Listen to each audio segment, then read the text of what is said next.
Hi, I'm Jared Falk, and this week I wanted to talk to you guys about building your double stroke roll speed. I did a video a while ago where I talked about double stroke roll within 16th note triplets, and someone in the YouTube comment said, hey, maybe you should do a video on building double stroke roll speed. And so I said, okay, let's do that, and here we are. So basically, what a lot of you guys are having trouble with is double stroke roll, but especially around the drums. And that's because the toms obviously offer us a lot less rebound than something like a snare drum, a practice pad, and probably especially for you guys playing in jazz band, like in marching bands, I guess not jazz band, but marching band, stuff like that. And so I basically want to tell you guys how, I'm not the fastest in the world by any stretch, but some of you have asked for me to teach this, so I'm going to go ahead and teach it. And it's basically a very, very simple technique that I originally learned from Lionel Dupron, and he calls it, I think, the strike pull. Some people call it the push pull. Some people call it the... I actually don't even know what other people call it, but I know what people call it, the strike pull and push pull.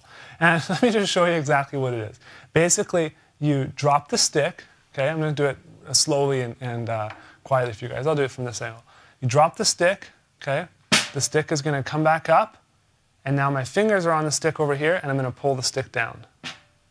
And when I'm playing something a lot faster, this motion is happening extremely fast, and the motion with the fingers are so small. And a great thing to practice it on is stuff with very little rebound, stuff like pillows, stuff like carpets, anything like that, even your floor tom. And then what happens is, along with that fingers, I'll do a little thing with my wrist. I know I look like an absolute idiot doing this right now, but the things we have to do to teach drums. So basically, that's what you're going to see a lot on the floor tom and stuff like that. So let me play some slow stuff going into fast on I'll do it on this floor tom, so you guys can hear how it sounds.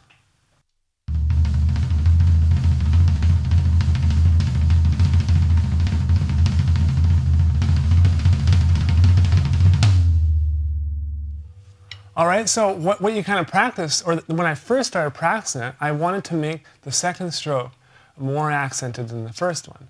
So if I were to play it on the snare drum, it would sound like this. I'll just do it with one hand to show you guys.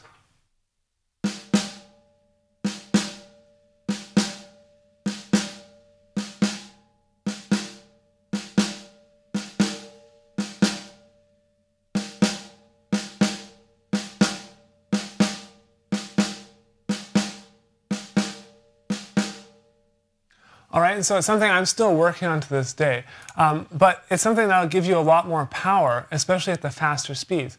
Now, when you first start out and doing that slowly, you're going to actually hear probably more of an accent on the second double stroke.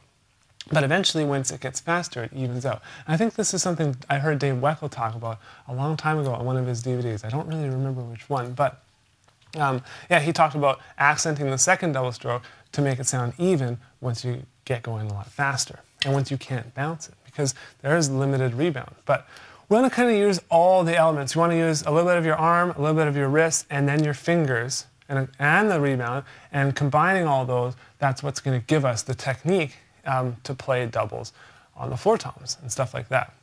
So let me play it around for you guys again and show you guys how it looks.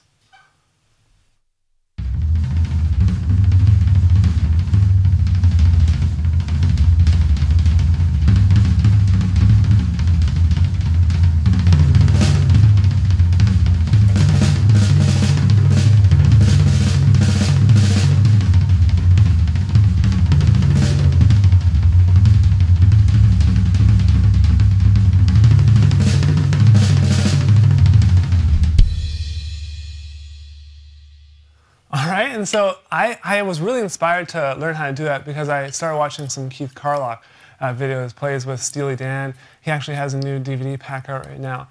And he plays traditional grip, and his setup is really, really weird. But his toms are like flat, almost pointing away from him. And he does these doubles where he lifts his arm really, really, really high. And he gets crazy combinations and does some crazy stuff on the kit. So definitely check out some Keith Carlock videos if you have a chance. And you'll be inspired to practice doubles, that's for sure. So if you guys have any questions, please just post them below. I'm happy to answer them. Obviously, this is a technique that works great for me, and I've seen other people use different double stroke techniques, and so it's not the only one. It's one that works good, and like I said, it's a combination of everything, okay? It's a combination of using rebound, your fingers, a little bit of your arms, and your wrists. So all those elements have to come to play, and they're not going to come to play overnight. So if you think this is a quick fix, it's not going to happen. So just practice, be patient. It's going to happen through time, I promise you. If I can do it, believe me, anybody can do it, because, I mean, look at me, right? Thanks again for watching, guys. I'll see you again soon.